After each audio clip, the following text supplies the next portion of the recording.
15 August বাঙালি জাতির ইতিহাসের সবচেয়ে বেদনাদায়ক অধ্যায়।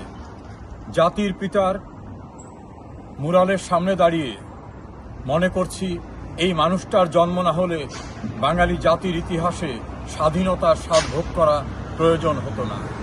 এই মানুষটা না হলে পরাধীনতার শৃঙ্খল ভেঙে বিশ্বের বুকে স্বাধীন সার্বভৌম বাংলাদেশের অভ্যুদয় হতো না।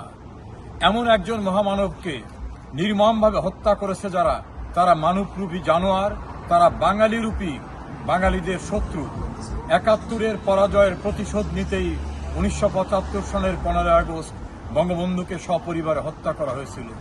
তারই ধারাবাহিকতায় ২০০৪ সালের ২১ আগস্ট বঙ্গবন্ধু হত্যা ধারাবাহিকতায় বঙ্গবন্ধুর কন্যাকে হত্যার চেষ্টা করা হয়েছে এবং ২০২৪ সালের ৫ আগস্ট একই ধারাবাহিকতা। ইনশাআল্লাহ আমরা শেখ হাসিনার নেতৃত্বে আমাদের ঋত গৌরব পুনরুদ্ধার করব। আবার বঙ্গবন্ধুর স্বপ্নের অসাম্প্রদায়িক আধুনিক বাংলাদেশ মুক্তিযুদ্ধের চেতনায় বিনির্মাণ করব। বঙ্গবন্ধুর মুরালের সামনে দাঁড়িয়ে আজ এটাই হোক আমাদের প্রতিজ্ঞা, এটাই হোক আমাদের প্রত্যয়।